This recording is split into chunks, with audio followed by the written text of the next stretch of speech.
Unang-una po yung 70K na incentives po na sinasabi niya from World Championships 2021 po. Unang-una po 2022 po yun. At hindi lang po 70K yung na-receive ko po doon. Alam ko 6 digits po yun dahil dalawa po yung nakuha kong medalya. After nun, mga bandang December, umuwi ako sa Pilipinas. Nakikita kami ng mama ko. At hindi niya sa akin sinasabi na na-receive niya na pala yung incentives ko from World Championships. Hindi ko pa po malalaman na na-receive niya na po yung incentives ko kung hindi ko pa po hinanap. Never ko na po na-receive yung incentives ko po na yun. At never ko na rin naman po na hiningi yun sa kanila. Binigay ko na at wala na po yun sa akin. Ang sa akin lang naman, gusto ko malaman kung saan napunta yung incentives ko po na yun.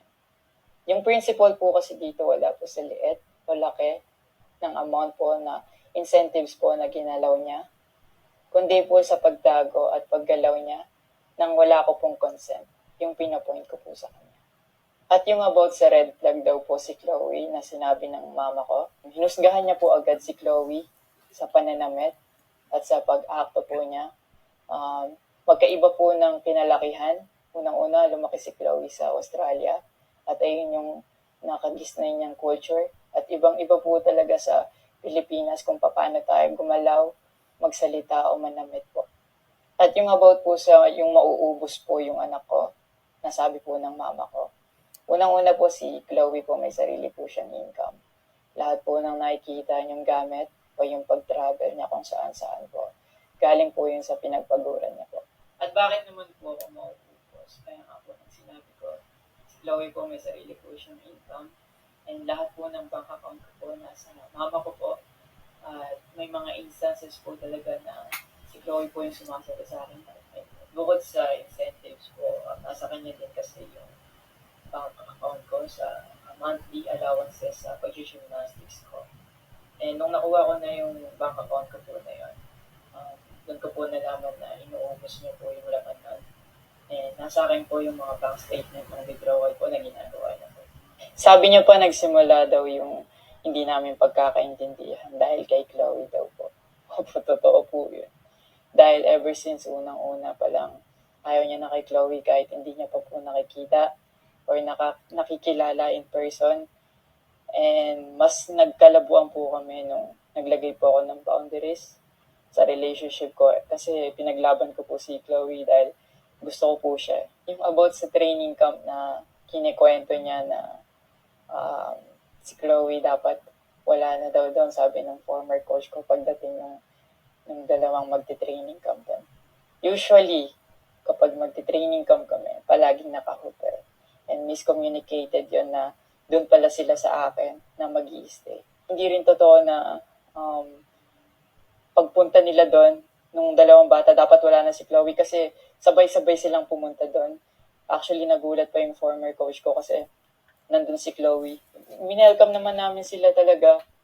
Nag-prepare kami para sa kanila. So, hindi ko alam kung bakit ganun yung mga sinasabi niya. At yung sinasabi niya po na yung dalawang bata po dahil si Chloe yan doon, yung nakabalandra daw yung puwet po.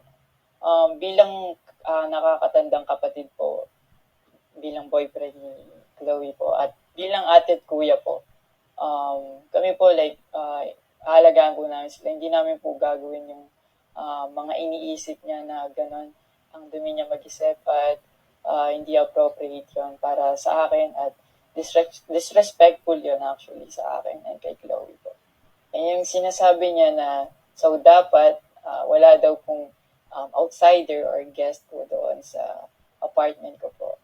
Hindi din po yung totoo kasi wala naman pong naka-indicate or nakalagay sa contract na bawal yung guest or outsider sa loob po ng apartment po.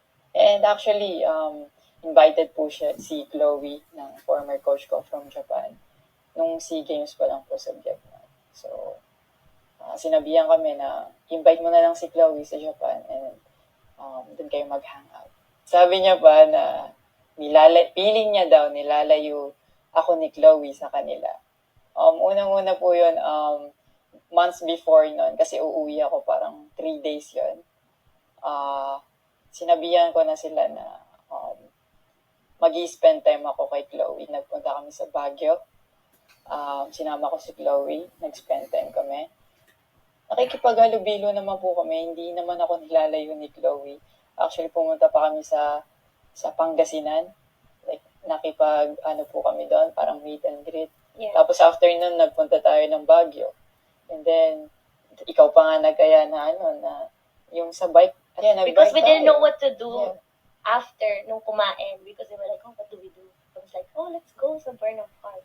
Yeah. So that we can take the little kids to go biking. Yeah. So I'll just attach a screenshot of me saying sorry at that time if they felt left out when we were all hanging out sa Baguio. So you guys can just pause and read. Actually, nagkita po yung mama ko and yung family ni Chloe twice po.